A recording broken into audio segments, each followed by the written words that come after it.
मी निसर्ग मित्र श्रीराज थोरात आणि आज संपूर्ण देशवासियांना जागतिक पर्यावरण दिनाच्या हार्दिक शुभेच्छा।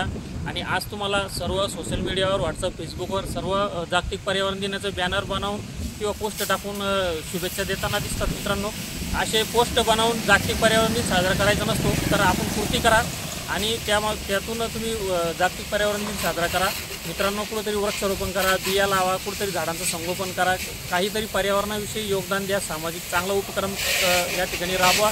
नाही द्या, त्या निमित्तानं तरी तुमच्याकडनं सामाजिक पर्यावरणाचं योगदान होईल। आणि मी गेल्या 3-4 महिन्यापासून उन्हाळ्यामध्ये देशी झाडं असतील किंवा रानभाज्या असतील यांचे बिया संकलन करतो आहे। आणि आज 5 जून 2025 जागतिक पर्यावरण दिनानिमित्त या ठिकाणी नाचनवेल बसस्थान या ठिकाणी या रस्त्यावर असलेल्या हे जांभळीच्या बिया आपल्याला दिसत आहे। या ठिकाणी जांभळीची झाड आहे आणि या ठिकाणी इथं बिया या ठिकाणी संकलन करीत आहे।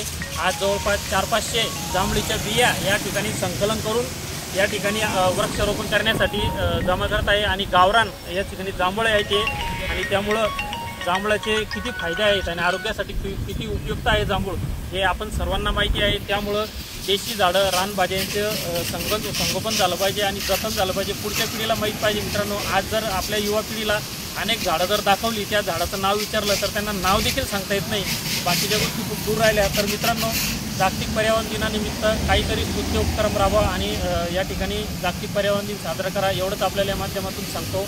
सर्वांना जागतिक पर्यावरण दिनाची शुभेच्छा आणि सर्वांनी नक्की उपक्रम राबवा आणि मला व्हिडिओ पाठवा। धन्यवाद। जय हिंद, जय महाराष्ट्र।